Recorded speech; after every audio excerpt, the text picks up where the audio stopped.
So today we're going to be talking about temperature and oxygen requirements. So this is something that we've talked about in lecture already. So when it comes to oxygen, as you recall, oxygen is very toxic. So if an organism is going to live in oxygen, whether or not it's actually using it, it needs to have enzymes to deal with the toxic oxygen products. Enzymes like superoxide dismutase, catalase, and peroxidase. And we're going to look at two techniques today for growing microorganisms and determining their oxygen requirements.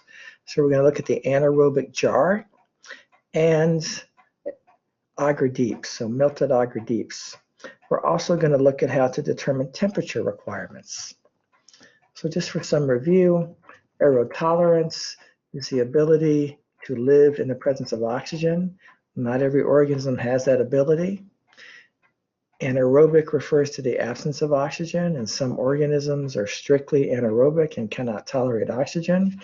Aerobic refers to the presence of oxygen, and there are organisms that absolutely require oxygen, like obligate or strict aerobes must have oxygen.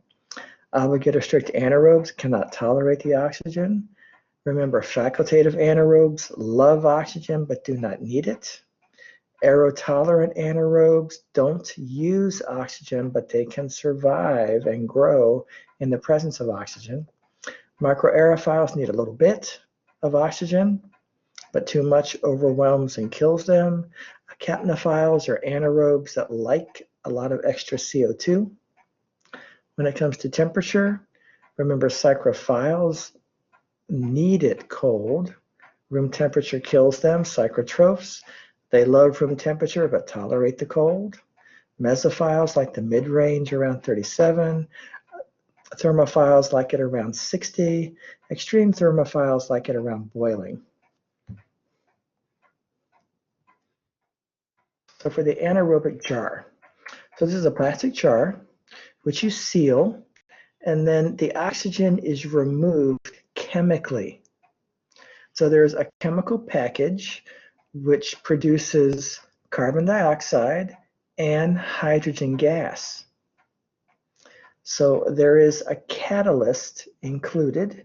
It's usually palladium, but this catalyst combines hydrogen with oxygen to make water. And that's how the oxygen is removed from the jar. It's chemically converted into water. So that's pretty neat, right? To chemically remove the oxygen. But in order to know for sure that all the oxygen is gone, we have an indicator strip. So the indicator is actually methylene blue. So remember, methylene blue was the counter stain for the acid-fast stain. But methylene blue is only blue in the presence of oxygen. If there is no oxygen, all the blue color disappears, and what you see is a white strip. So it turns clear, so you see the white paper. So we use methylene blue as our indicator. If oxygen is present, it's blue. If there is no longer any oxygen, it turns white because we see through to the paper. So that's how we know for sure we created the anaerobic environment. Now, what you would have done in lab is each group would have gotten 2 TSA plates. You divide them into 4 quadrants and label them. And then you inoculate the surface with 4 different kinds of bacteria. We have Bacillus cereus, E. coli, Micrococcus luteus, and Clostridium sporogenes. And then we incubate 1 plate in the air and the other plate in the anaerobic jar. So 1 plate is labeled aerobic and the other plate anaerobic. After 48 hours, we take the plates out and we compare the 2 plates. And there are 2 questions you should ask when looking at these 2 plates. Question 1, where is the organism growing? And question 2, where is the organism growing better? So we look at these 2 plates, The organism Bacillus cereus. Where is it growing? Where do you see it growing? On the plate on the left. Is that the only place it's growing?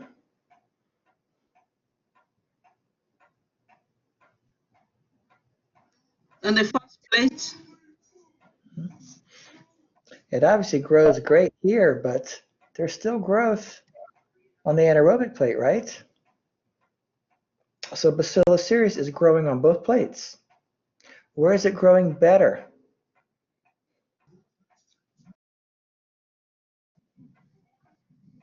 Where?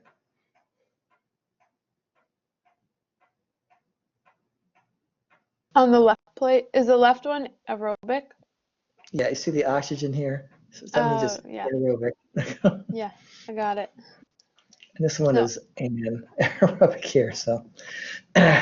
Right, so for Bacillus cereus, it grows on both plates, but it grows a lot better on the aerobic plate. So how would you classify Bacillus cereus?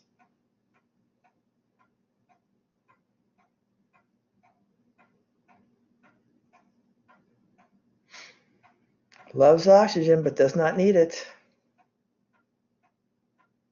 Isn't it a facultative aerobe? Well, facultative anaerobe, Yeah, anaerobe. Yeah, okay. right? No such thing as a facultative aerobe, but a facultative anaerobe, right? Because Bacillus cereus loves oxygen, but does not need it. So what about E. coli? Where is E. coli growing?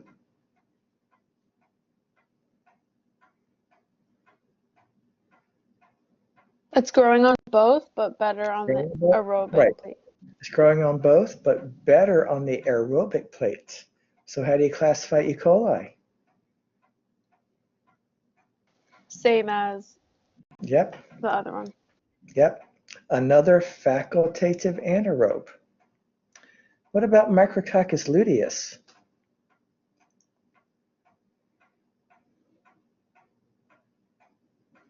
It's probably just an aerobe because to me it doesn't look like there's anything on the plate that didn't get Right. oxygen. Right, there's nothing on the anaerobic plate, but good growth on the aerobic plate.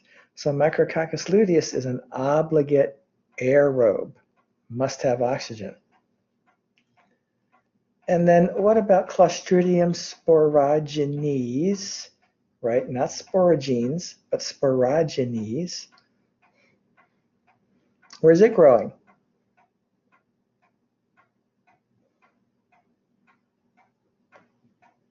That's growing on the plate that's anaerobe. Right. Yep. So Clostridium grows only on the anaerobic plate, nothing on the aerobic plate. So Clostridium is an obligate anaerobe, no oxygen, obligate anaerobe. So once again, you look at your two plates, you ask two questions. Where is the organism growing? Where is it growing better? If it's like Bacillus and E. coli, it's growing on both plates, but better on the aerobic plate. So it's facultative anaerobe.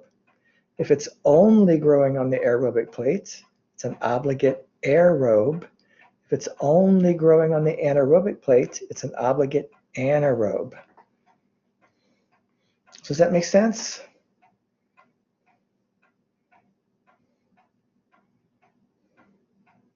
Yeah. Yeah. So now you've learned some extra characteristics of Bacillus and Clostridium, right? What did you already know about Bacillus and Clostridium? What did you already know about those two groups of organisms? They're the ones that make endospores. Yep, they make spores, and they're also both gram-positive rods. Now you've learned something else. Bacillus is a facultative anaerobe, and Clostridium is an obligate anaerobe. So you're learning lots of different characteristics of microorganisms as we do all these experiments. So that's the anaerobic char. So that's one technique. The next technique is the agar deep method. And so what we do here is we boil the agar deeps, right, to melt them. Then we cool them down and hold them at 47 degrees Celsius. So that's warm enough to keep them liquid, but not hot enough to kill the bacteria. And then what you would do is you would add some broth culture to the agar deeps, and then you'd actually rotate the agar deeps between your palms. You know how you would do like you're cold, you're trying to warm up your hands, you rub them back and forth. You do that same thing with the deep tube to mix the bacteria all throughout the agar. If you were too vigorous, you might have some bubbles on top of the agar, so you would have to take a hot loop and pop those bubbles, because we don't want bubbles solidifying on top, because we may need to observe growth on top, so you don't want bubbles in the way. And then you just put them in the rack on the counter, let them cool down, and they solidify. And that traps the bacteria in the agar. A concentration of oxygen will form, or a concentration gradient of oxygen will form, and it actually becomes completely anaerobic, not very far down into the agar deep. And so based on the distribution of growth, you can classify the organism.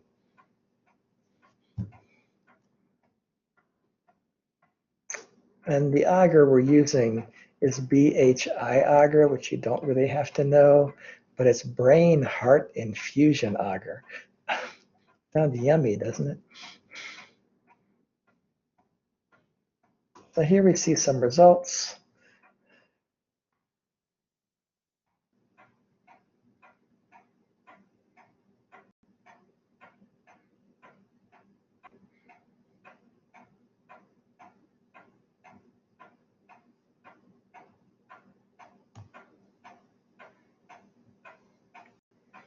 So hopefully you can see these better.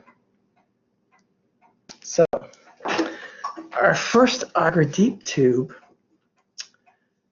has only growth on the surface. So an organism that only grows on the surface means it must have oxygen. So what kind of organism would that be?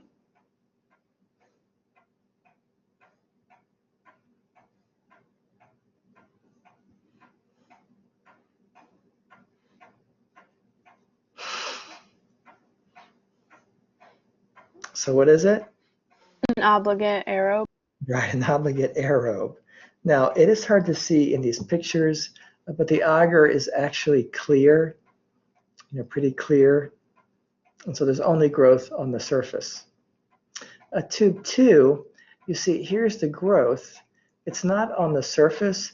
What you're seeing here is basically the meniscus, when this was liquid and then it solidified. And that's what you're seeing there. Here's the growth. So a microaerophile, it needs some oxygen, but not too much. And the rest of the deep is clear. In tube 3, we got great growth on the surface, and the deep is all cloudy. So the bacteria grow everywhere and really good on top. Well, that must mean they love oxygen but do not need it, right? So this is our facultative anaerobe. In this tube here, we do have growth all throughout the agar, but there's nothing in particular on top. So these bacteria are not using the oxygen, but they can tolerate the presence of oxygen. So this is an aerotolerant anaerobe. And our last tube is pretty messed up. One thing that you kind of notice here is that the agar is actually clear here, and then it gets cloudy on down the rest of the way. And the agar is cracked, broken, separated. It's actually been pushed up from the bottom. What could do that? What's happening here?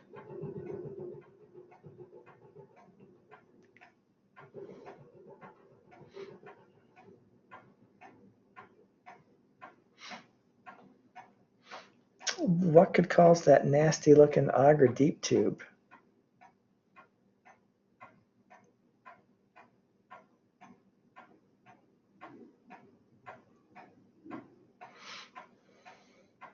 So what do you think's going on?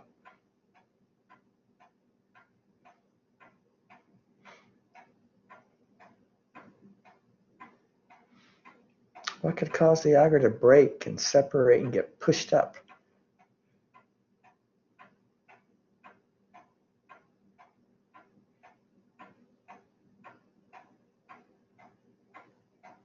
Is there air in between that? Not air, but something that's in air.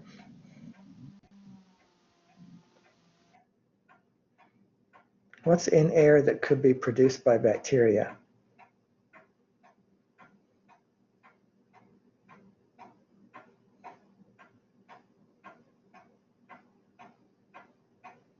Is it CO2?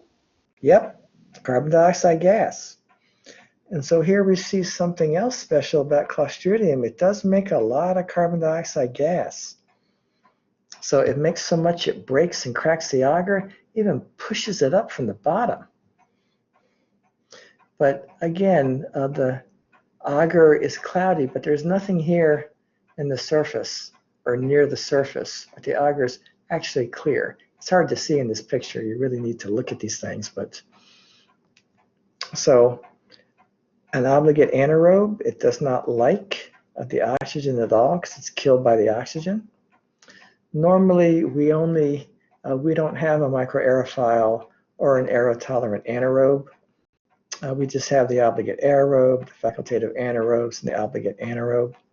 And we also will give you a blank agar deep tube, so it's just a plain, tube of agar, so you can hold it side by side and compare. And that way, you can see more clearly that the agar is clear as opposed to cloudy.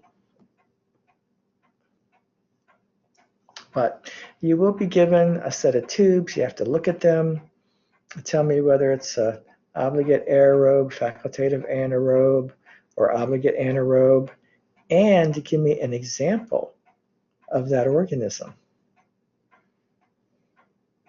So those 4 bacteria that we saw in these 2 experiments, you need to know their oxygen requirements.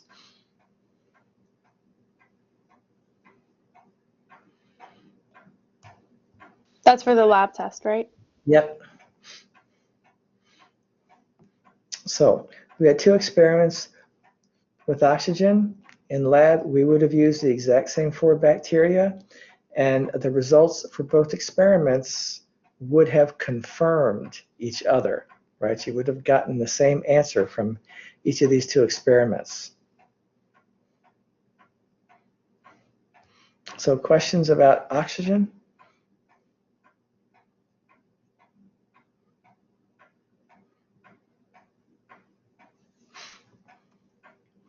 So when it comes to temperature, of course, we know that different microorganisms grow at different temperatures. They all have an optimum temperature where they grow the best, and that depends on their enzymes.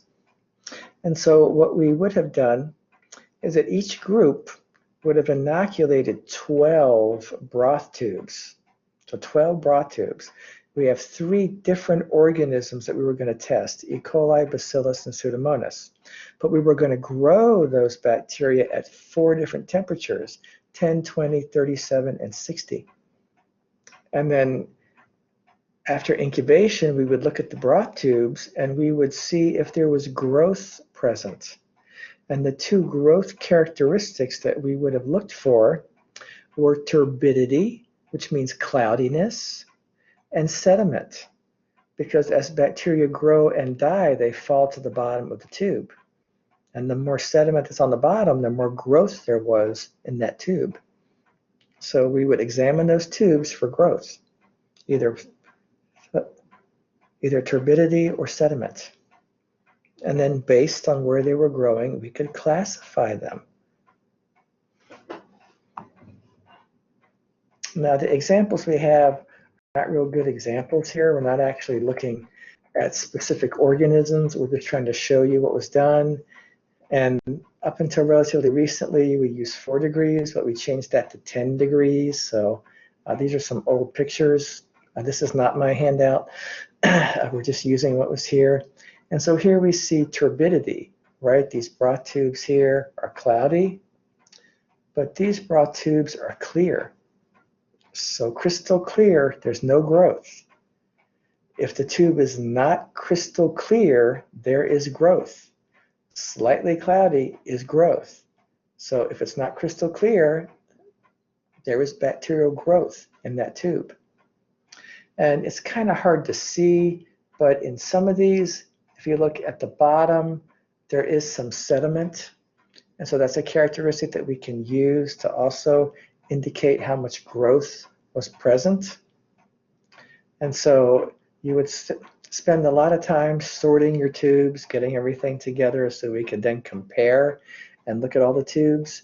And we would also give you a blank broth tube just for comparison. So let's go down to the results table and talk about what the results would have looked like. So when it comes to growth, if there's no growth, we use a minus. If there's a little bit of growth, we use 1 plus. A kind of moderate growth, 2 plus, and a lot of growth, 3 pluses. So E. coli. E. coli, where do we find E. coli? Where does it live? Is it inside the intestine? Right, so it's The in colon? us. What's our temperature? 37 degrees Celsius. 37, so you can hypothesize the results for E. coli, right?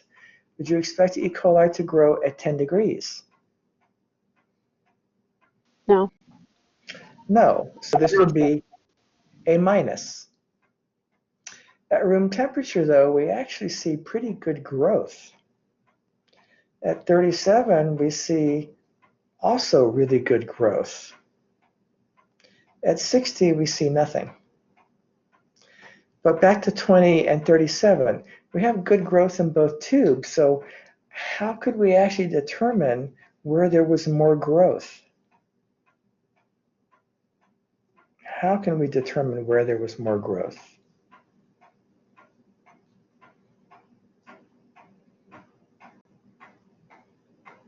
By the sediment? Right, so we could look at the amount of sediment, and what we would see is there's more sediment at 37 than at 20, which means that E. coli grew more at 37 than at 20. So E. coli likes the mid-range of temperatures. So how do you classify E. coli? What kind of file is it?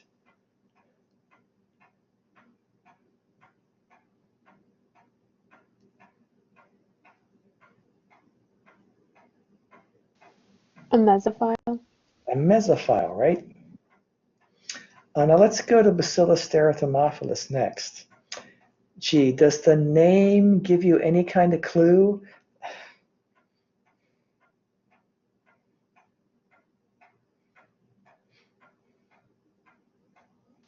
Yeah, I think because it says thermo. Right, it's this thermophile. So would you expect Bacillus stereothermophilus to grow at 10?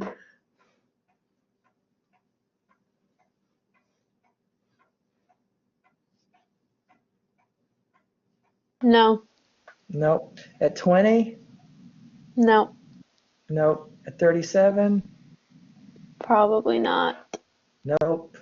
But it does grow at 60. So we would have a 3 plus at 60 degrees Celsius. So only in the heat. So of course, Bacillus stereothermophilus would be a thermophile, right? Yep. So then we're left with Pseudomonas fluorescens. So what we would have seen is just a little bit of cloudiness at 10 degrees, so maybe 1 plus at 10. At 20, it would have been great, 3 pluses. At 37, nothing. At 60, nothing. So how would you classify an organism that loves room temperature but tolerates the cold? Wait, at 37 it had something? Nope. No growth at 37, no growth at 60. But really good growth at 20 and a little bit at 10. So I would say it's a psychotroph. A psychotroph, right? And it's psychro, C-H-R-O, not psycho, no psychobacteria, but a psychotroph. Now, the reason why it's not a psychrophile would only be growing at 10, not at 20 or 37 or 60, only at 10. And since it's a true psychrophile, it has to be kept cold at all times. So it's very hard to maintain true psychrophiles, so we don't have any. But we do have psychotrophs, right? They love room temperature, but they tolerate the cold. So that's how you would have examined your broth tubes, looked for turbidity and sediment, scored them, minus, plus, plus, plus, plus, plus, plus, right? So that's what you would have gotten for your temperature results. Now, again, you need to be able to look at a set of tubes on the lab exam, determine whether it's a thermophile, mesophile, or psychotroph, and to give me an example organism, which is very easy to do in this case because we just said E. coli lives in the gut, so you know it grows at 37, mesophile. If you see the name Bacillus stereothermophilus, right, thermophile, and then what's left over? You know, Pseudomonas by default. So, any questions on temperature?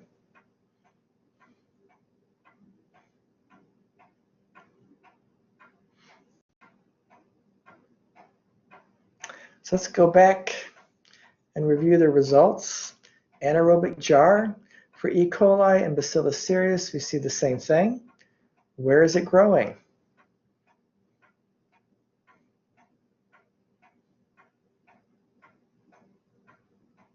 E. coli and Bacillus, where did we see them growing? Both plates. Right, on both plates.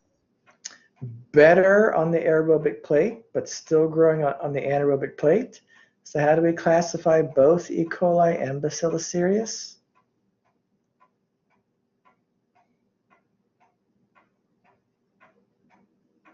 Facultative anaerobes. Yep, facultative anaerobe. And in fact, many bacteria are facultative anaerobes. It's very common for bacteria that love oxygen to be able to grow without it. Staphylococcus, facultative anaerobes. Enterococcus, facultative anaerobes. So there are many, many bacteria that are actually facultative anaerobes. They prefer the oxygen, but they do not need it. What about Micrococcus luteus? Where was that growing?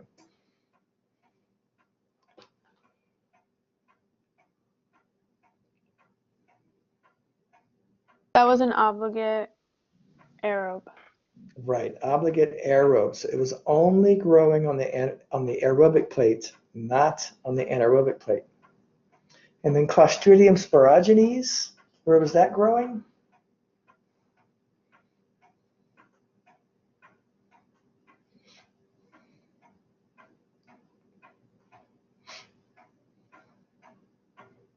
Only without O2, so it's an obligate anaerobe. Right, so Clostridium was only growing on the anaerobic plate, which makes it an obligate anaerobe. And then for the deeps, E. coli and Bacillus cereus had great growth on the surface, but also growth all throughout the agar, which means they're facultative anaerobes. Micrococcus luteus only had growth on the surface, so obligate aerobe. And Clostridium sporogenes was not growing at or near the surface, so obligate anaerobe. And it also made a lot of CO2 gas, which broke and cracked the agar.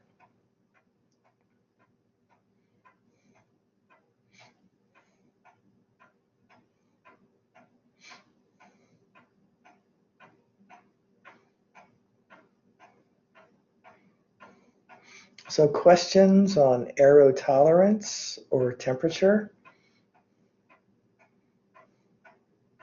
Can they change their tolerance to oxygen and temperature with getting new genetic DNA like we learned about in lecture? Well, that's theoretically possible. But what is actually interesting is there are some obligate anaerobes, and when they analyzed the genomes of the obligate anaerobes, they found genes for aerotolerance, and yet those genes are not turned on.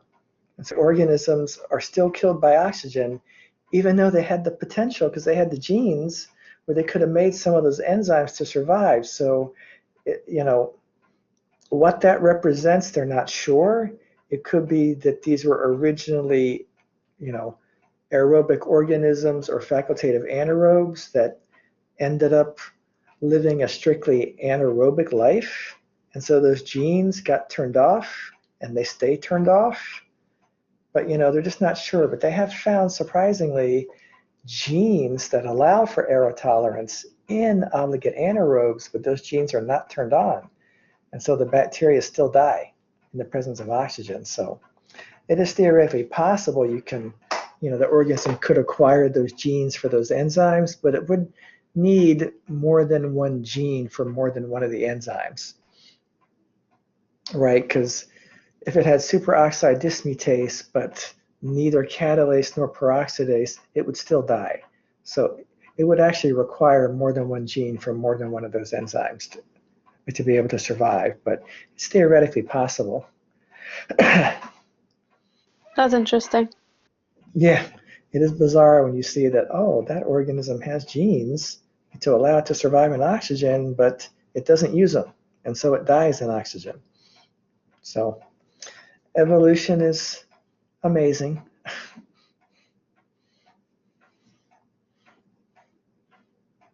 So any other questions?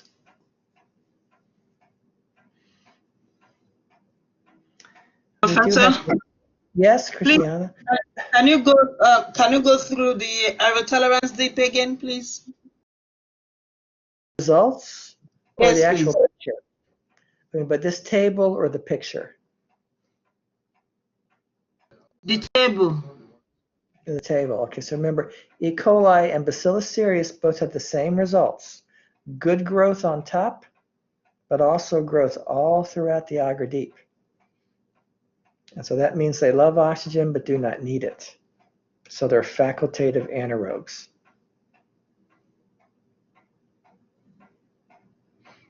Micrococcus luteus only grew on top. So that means it's an obligate aerobe. And Clostridium sporogenes was not growing on top or near the top, but it was growing down the rest of the agar.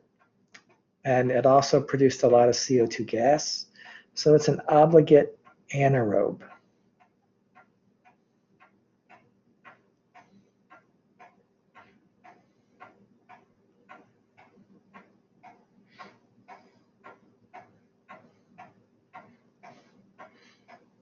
Oh, any other questions? So we do have a couple of videos to watch. So we'll watch them. Now the first one was actually interrupted halfway through by a YouTube advertisement, so that may happen again, unfortunately. Hi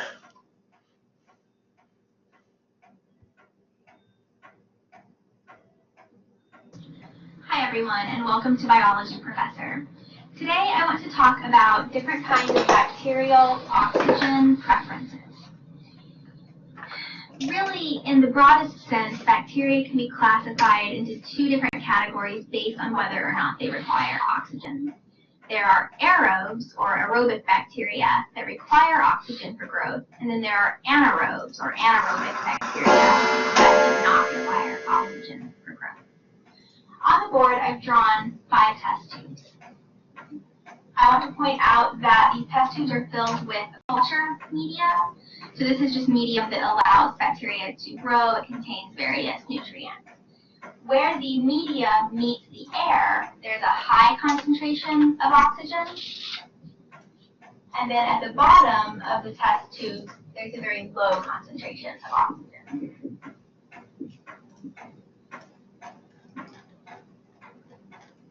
So here I'm using O2 as the molecular symbol for oxygen. If we look more in depth at different types of oxygen requirements for bacteria, we see that they fall into 5 different categories. First, we'll talk about obligate aerobes.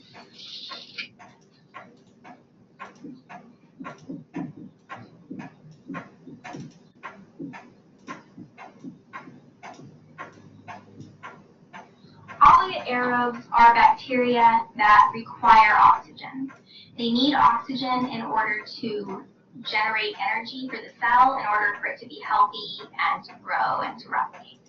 So obligate aerobes are going to grow only in the top portion of the culture media where it meets the air, where we have a high concentration of oxygen. An example of an obligate aerobe would be Mycobacterium tuberculosis. Of course, this makes sense. Mycobacterium tuberculosis is a bacteria that causes tuberculosis in our lungs. And what do we have a lot of in our lungs? Oxygen, because that's what we breathe. So that's an example of an obligate aerobe. Next, we have facultative anaerobes.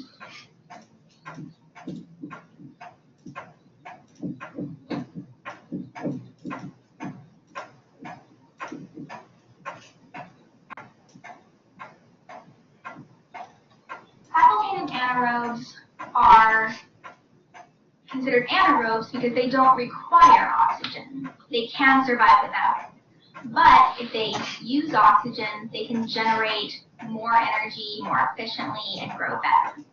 That's why with facultative anaerobes, they are mostly clustered up at the edge of the culture medium where there's a high concentration of oxygen.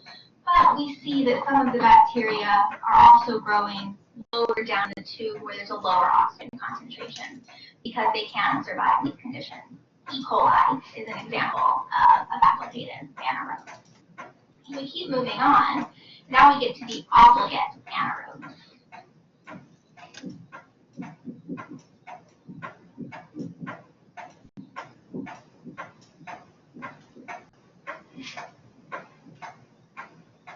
As you might expect from their name, they are anaerobes because they don't require oxygen, and in fact, oxygen is toxic to these kinds of bacteria. That's why in the test tube we see that these bacteria are only growing in the portion of the test tube where there is no oxygen present. An example of an obligate anaerobe would be different kinds of Clostridium species. So for example, Clostridium botulinum, which causes botulism, and Clostridium tetani, which causes tetanus.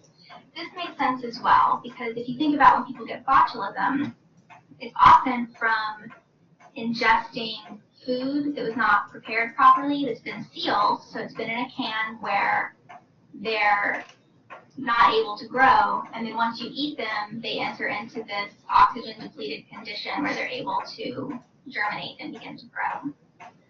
It's the same thing with tetanus. Like if you get stabbed by a rusty nail, those bacteria are able to penetrate so deeply into your skin, they get into parts of the tissue that don't have much oxygen, and that's where those obligate anaerobes are able to grow. Next, we have a class of bacteria called aerotolerant anaerobes.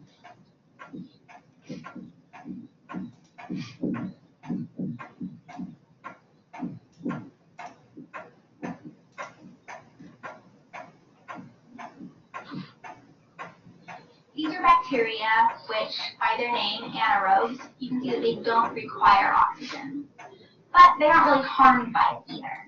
That's why in the culture medium, in this test tube, they grow throughout. They're able to grow at the top, in the middle, and at the bottom.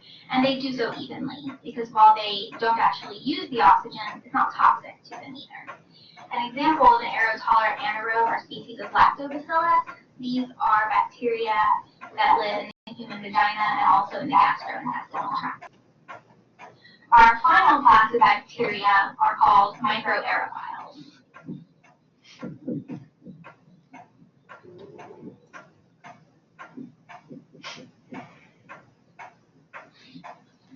Microaerophiles are interesting because they require oxygen, but they require it at a concentration that is less than atmospheric levels. That means that the oxygen that is here in the air at the top of the test tube and that's in the very top portion of the medium is too much oxygen for them to be able to survive. But they do require some oxygen, which is why they grow in this narrow band in the middle of the test tube. An example of microaerophile is Campylobacter jejuni, which is, it can be an opportunistic human pathogen, and it can be the cause of some foodborne illnesses. So those are the examples of 5 different classes of bacteria classified based on their oxygen preferences. So we just finished talking about those 5 different classes of bacteria in the ways that they require or don't require oxygen. We talked about how to some of those classes of bacteria, oxygen is toxic. Right now, I want to talk about why that is. Now, most organisms, including humans, when our cells go through a process called cellular respiration, this is what the cells use in order to generate energy. They have a byproduct called a superoxide free radical.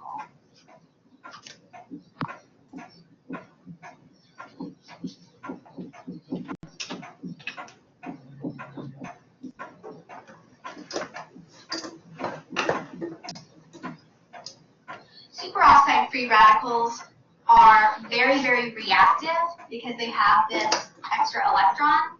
Because they'll react with so many things, they can really disrupt a lot of cellular processes. This makes them toxic. Many organisms, including humans and most bacteria, have enzymes to help deal with these free radicals. One enzyme is called superoxide dismutase.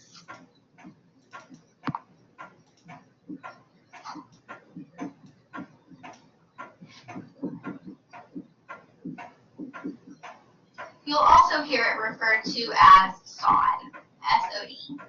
So superoxide dismutase changes superoxide free radicals into hydrogen peroxide.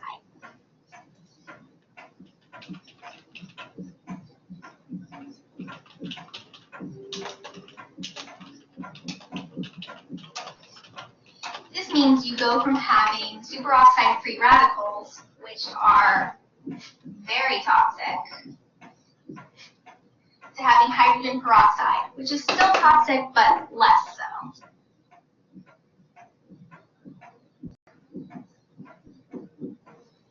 And then humans and many types of bacteria have additional enzymes. These are called catalase and peroxidase.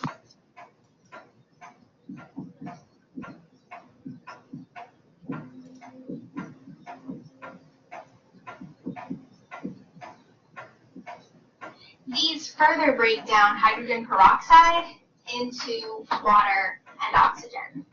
So these are not toxic. And with those 5 different classes of bacteria, you have some, like the strict aerobes, that require oxygen and tolerate oxygen very well. They have these enzymes. They're able to take these superoxide free radicals that are produced when they're making energy and then convert them down to products that are not toxic. Other types of bacteria, for example, these strict anaerobes, they don't have these enzymes. So strict anaerobes, when they're in the presence of oxygen, they're building up these superoxide free radicals, which are very dangerous and harm the cell and kill the cell. Then you have other kinds of bacteria, for example, the aerotolerant anaerobes, where they have SOD, they have this one enzyme, so they can at least convert the superoxide free radicals into a less toxic form, but then they lack these additional enzymes that convert hydrogen peroxide down to the non-toxic water and oxygen. So this is why some types of bacteria can survive on oxygen and other types of bacteria can't.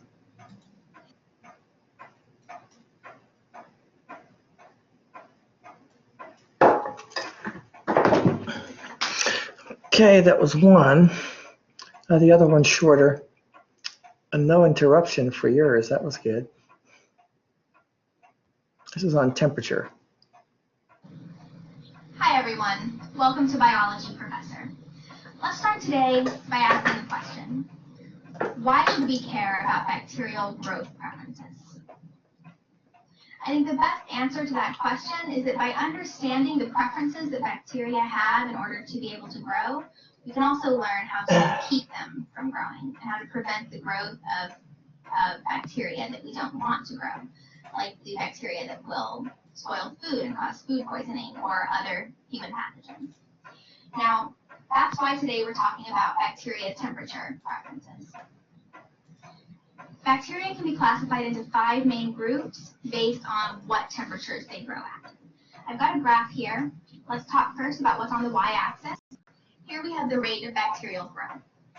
This means that bacteria have a minimum temperature at which they will grow, and then as you enter into their optimal range, their rate of growth increases.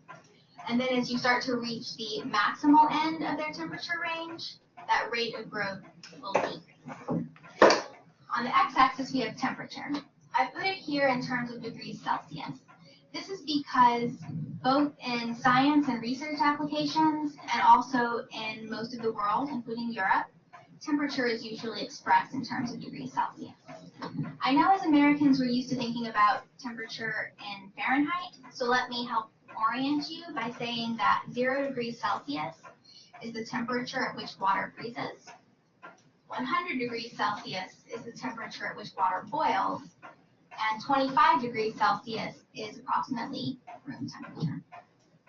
So now let's start talking about those 5 classes of bacteria. The bacteria that grow in the coldest conditions are called psychrophiles.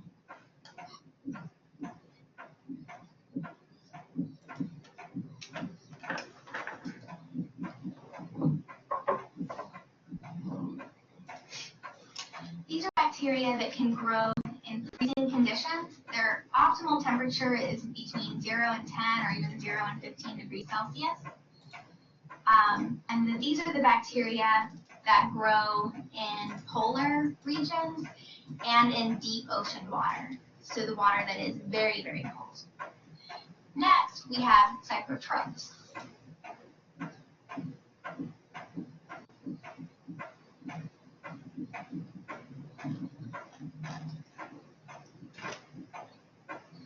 Psychrotrophs are bacteria that grow typically in this 10 to 20 degree Celsius range.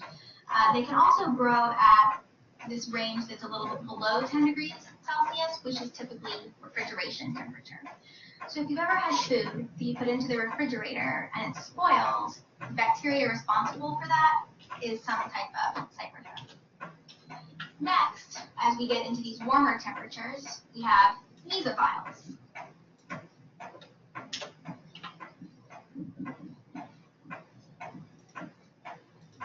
Mesophiles grow best in the range from 20 to 40 degrees Celsius. These are bacteria where, for example, if you have some food and you leave it sitting out for several hours, and then you get sick from food poisoning because the food spoiled because you forgot to put it into the refrigerator, those types of bacteria are mesophiles. Also, human body temperature is about 37 degrees Celsius, which is about where this dashed line is. So all human pathogens are also mesophiles. Then we have thermophiles.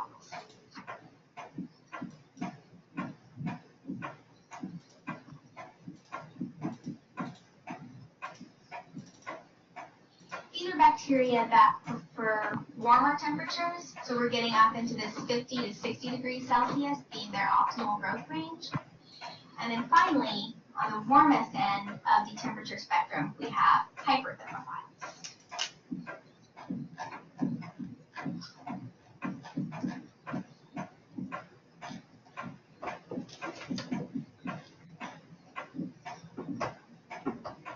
These are bacteria that can grow even in temperatures around the boiling temperature of water. They all typically grow above 60 or 70 degrees Celsius. These are the bacteria that are growing in hot springs and also in very deep ocean vents. So in oceans, you have the very, very cold water where, for example, the microphiles are living. You also can have these deep ocean vents that are basically the openings of underwater volcanoes. This is very, very hot. You can imagine just how hot volcanoes and magma are. So hyperthermophiles are the bacteria that are living in those conditions. So I want to wrap this up by saying that temperature is obviously a very big consideration when you're thinking about what different types of bacteria need to grow, but it's not the only consideration by any means. Bacteria also have different requirements, for example, for pH. There are many bacteria that prefer to grow at a neutral pH, while some prefer acidic or basic conditions. There are also various nutritional requirements. So for example, some bacteria absolutely require oxygen in order to be able to survive. Now, on the other hand, oxygen can be toxic to many other kinds of bacteria.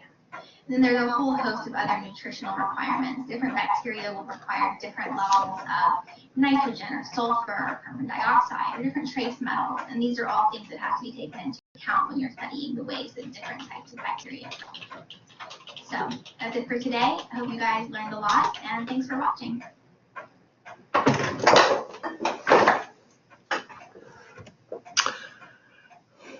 Anybody have any questions or comments?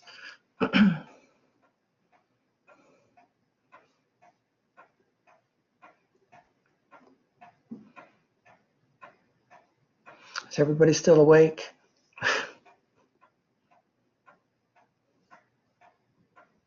Yes, we're here. Okay, well, that'll do it for today. So if there's no questions, then go outside and try to enjoy this beautiful day, and then enjoy the weekend.